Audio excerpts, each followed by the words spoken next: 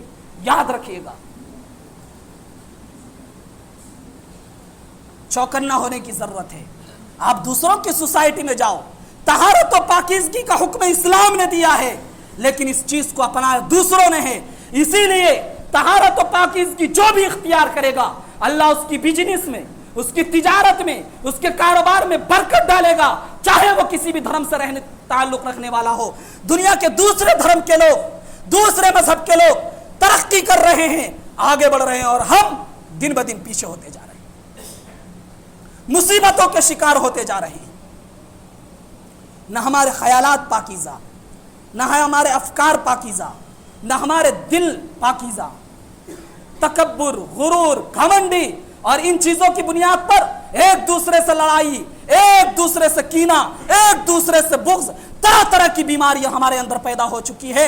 حالانکہ اسلام ظاہر و باطن دونوں کو پاک رکھنے کا حکم دیتا ہے.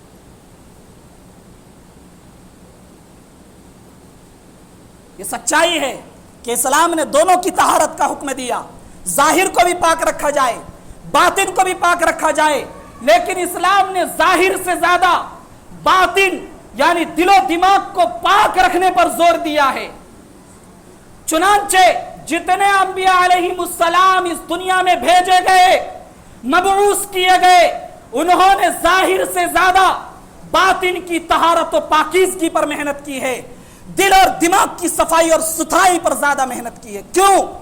اس لیے کہ جب انسان کا دماغ صاف ہوگا, پاک ہوگا, دل پاک ہوگا, تو اس کے افعال سے, پارٹس آف باڈی سے نکلنے والے اعمال اور افعال بھی اچھے ہوں گے. جب دل ہی گندا ہوگا, دماغ میں ہی کوڑا اور کباڑ بھرا ہوا ہوگا, گندگی بھری ہوئی ہوگی, تو ہاتھ پاؤں سے ظاہر ہونے والے اعمال اور افعال بھی ایسے ہی ہوں گے.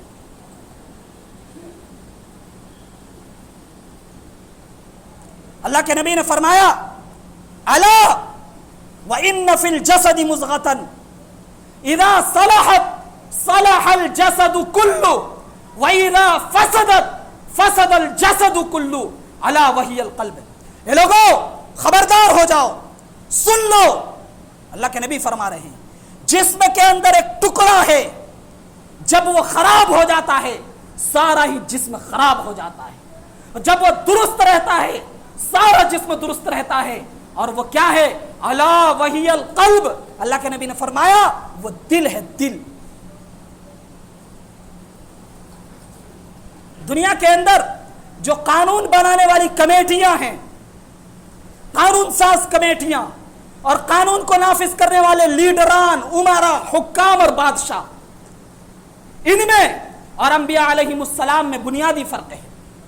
یہ قانون بنانے والی کمیٹیاں, بادشاہ اور حکام اپنے ملک, اپنے شہر, اپنی سوسائٹی کے ظاہری صفائی اور ستھرائی کے لیے ایک سے ایک قانون بناتی ہے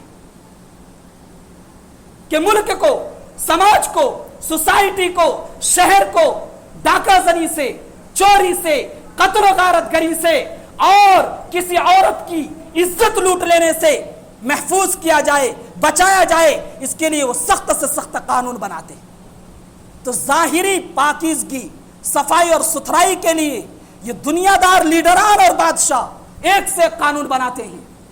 آج کے ڈیٹ میں دنیا کے اندر جو ممالک اپنے آپ کو ترقی یافتہ کہتے ہیں, ان کے ہاں آپ کو ایک سے ایک سخت سے سخت قانون مل جائے گا جرائم اور کرائم کو روکنے کے لیے, جرم اور گناہ سے سماج اور معاشرے کو پاک صاف کرنے کے لیے. لیکن اس کے باوجود کیا ان ممالک میں چوریاں نہیں ہوتی؟ ہوتی ہے, کثرت سے ہوتی ہے. کیا ان ممالک میں ڈکیتیاں نہیں ہوتی؟ کیا لوٹ مار نہیں ہوتا؟ کیا وہاں عورتوں کی عزت زبردستی نہیں لوٹی جاتی؟ لوٹی جاتی ہے۔ وجہ وہ ہے کہ انہوں نے صرف ظاہر کو پاک صاف رکھنے پر تو توجہ دی، باطن یعنی دل و دماغ کو پاک صاف رکھنے کا انہوں نے کوئی خیال نہیں کیا۔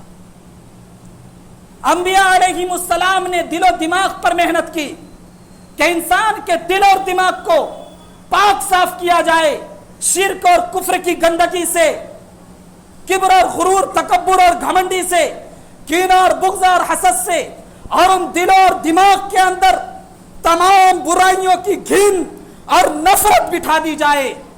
پھر کیا ہوا؟ جب دل کے اندر اتنی صفائی ستھرائی اور گناہوں سے نفرت پیدا ہونے لگی، گھن پیدا ہونے لگی، تو پھر تو انسان خود ہی گناہوں سے بچ جائے گا، چوری سے بچے گا، ڈکیتی سے بچے گا، دیگر تمام گناہوں سے بچے گا۔ کیونکہ جب انسان کا دل پاک اور صاف ہوتا ہے تو اس کی دنیا بدل جاتی ہے،